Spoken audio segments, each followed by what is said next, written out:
morning. Welcome to 49ers in 5, your daily update on everything happening with the team that you need to know. I'm Rob Stats Guerrera. Today is Wednesday, October 4th, 2023. Here's what's happening with your San Francisco 49ers. The Niners were off yesterday, so there is no injury report for you. So instead, I thought we'd take a little trip into enemy territory. Let's go to Dallas and see what the Cowboys are saying about our 49ers. First up is Cowboys offensive coordinator Brian Schottenheimer, who was asked if he's going to use Trey Lance to get information about the 49ers offense. Trey knows a little bit about what they're doing. The cool thing is, like I said, the team knows them well. I know them well from being in Seattle. Trey knows them well, but like last week, it's kind of in good fun and humor. Like we all use pieces that we have in place, but we don't go too far into it. We can know exactly what they're going to do because they don't do too much, and they're still really, really tough to go against just because they're so talented.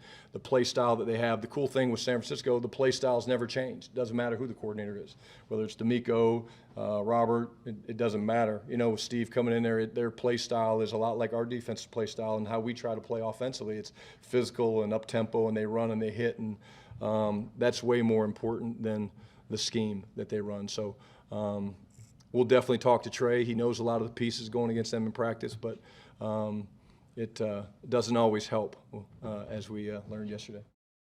Just to be clear, when he says yesterday, he's talking about the fact that the Cowboys whooped up on the Patriots, despite the fact that the Patriots now have Ezekiel Elliott, who, of course, was in Dallas for years. Didn't seem to help the Patriots much. I think Schottenheimer's right. Sometimes that stuff can be overblown. And don't forget, by the way, the 49ers have Anthony Brown, who's been in Dallas for years. So that kind of goes both ways. And then there's the whole fact that Kyle Shanahan was on Dan Quinn's staff in Atlanta. So I'd say there's pretty much a lot of familiarity there.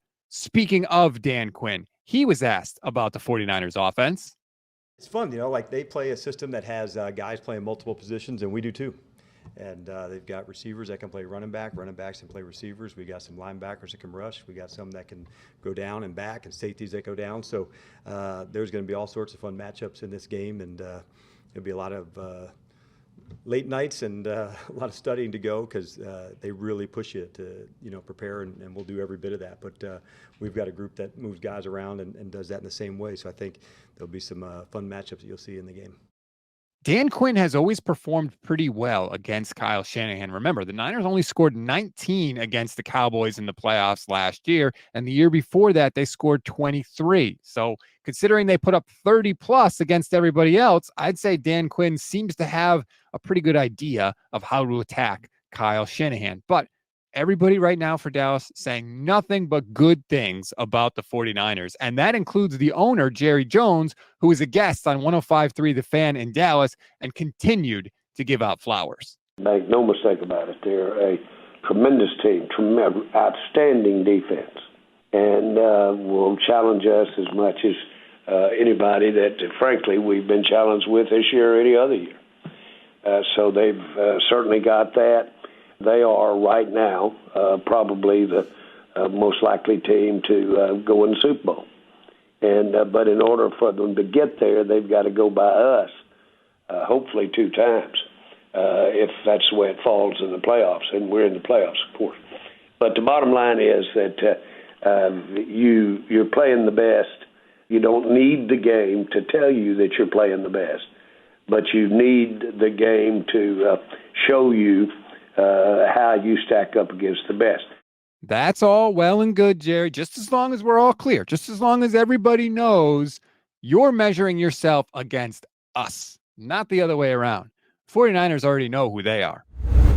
We always give you one thing to read, one thing to watch, and one thing you might have missed. One thing to read on this Wednesday, Micah Parsons has his own podcast, and on it, he was asking Cowboys fans for a big favor on Sunday in Santa Clara. If you want to know what that was, click the link in the description of this episode. One thing to watch. JT O'Sullivan is back again. Another quarterback breakdown. This one about Brock Purdy. And look, I remember when JT was saying some pretty critical things about Trey Lance in the preseason.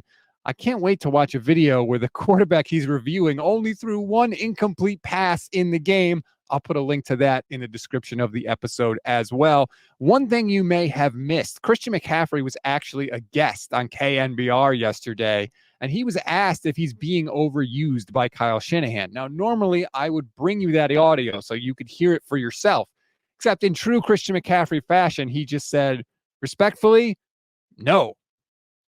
Okay, case closed. That's a wrap on today's 49ers in 5. Please rate, review, and follow the Gold Standard Podcast Network. If you want to support the show, please leave us a 5-star rating and a review. That will help us climb the charts, and we have a ways to go to where we want to be. So please help us. We are always grateful for all your support. Enjoy your Wednesday, everybody. I will be live with Grant Cohn on the Gold Standard YouTube channel. We always look forward to it. It's going to be 9 a.m. Pacific time. It's one of our most fun shows of the week, so please join us for that. Obviously, Dallas will be plenty of the subject in the show.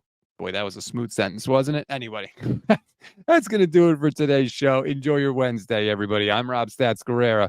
We'll talk later today.